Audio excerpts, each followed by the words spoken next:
Panibagong araw, panibagong pag-asa. Ngayong araw nga, pupuntahan naman natin ang Nagtipunan Quirino. Pupuntahan nga natin ang Mactol Falls. Itong araw ay merong taas na 50 meters. At dumediretso ang tubig nito sa Cagayan River. Ang Nagtipunan nga pala ang pinakamalaking bayan ng Quirino. At ang target natin, ang pinakadulong barangay. Ito ay sa San Pugo, Nagtipunan Quirino. Tara, samahan nyo kami. Mula sa Santiago City, sa Jones na kami dumaan. Lulusot kami ng Madela Quirino. Para sa akin kasi, mas mabilis to kesa sa ibang ruta pa kami dumaan. Makakwento ko lang, sa lahat ng pinupuntahan namin ni Gary, hindi kami nagmamadali. Talagang sinusulit namin yung mga lugar at mga tanawin na pwede namin makita. At pagdating nga namin ng bayan ng Nagtipunan, naligaw pa kami. Dito na lang yata kami maligo. Hindi na ho. Tama po.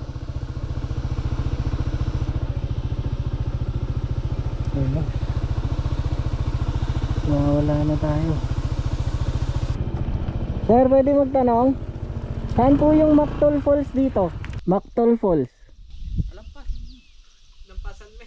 At Dadanum na Aji Kalsada? Sige nang.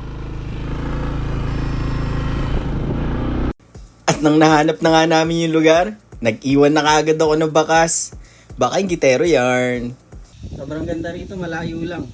Wala sa Santiago pero worth it naman. Marating na rin kami rito after 45 years. Hindi, joke lang. Nabot lang kami ng 4 hours sa biyahe. Ha? Ako, dami pa ng pantusok yan. Visit. Yung ano? Kasakit, ayan o.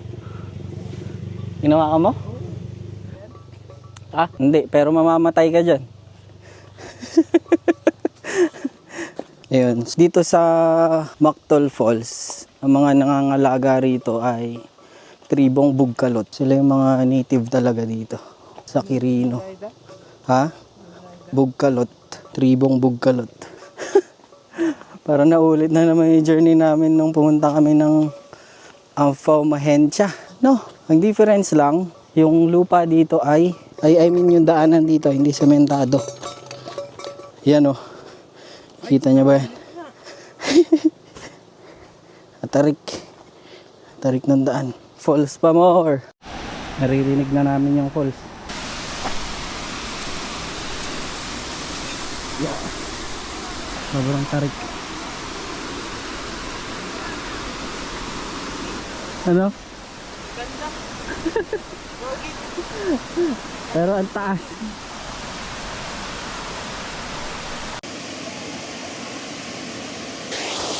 Kakain muna kami ni Gary Boy. Kamusta? Preska. Tuna. Hotdog and siomay. So after 7 minutes mula sa taas, pababa rito sa falls, inabot kami ni 7 minutes. Hindi naman ganun kalayo pero sobrang tarik lang. Talaga. Papakita ko sa inyo yung view. Kakain lang kami. Adad siya ibag. Igtaigid.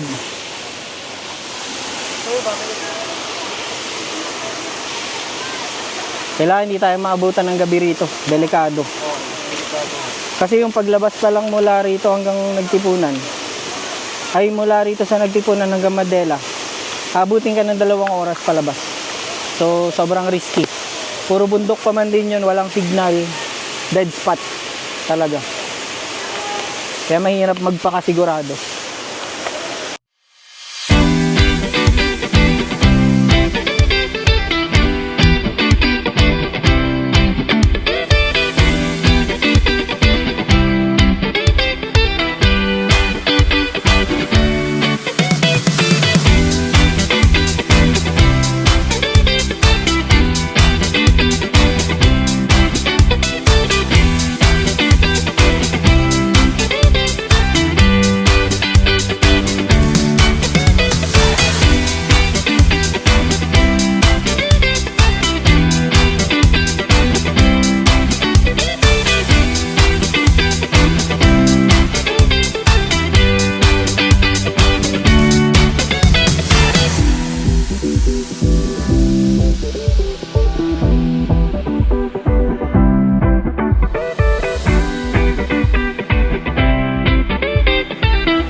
Pagkatapos ng mahabang paghahanap, mahabang biyahe, at napakatarik na lakaran, napagdesisyonan na nga namin na umuwi na. Halos maubos nga rin yung dala nating sticker. Meron kasing mangilan-ngilan na nakakakilala sa atin. Sobrang saya sa pakiramdam at lagi akong magpapasalamat sa inyo. Maraming salamat sa panunod nyo.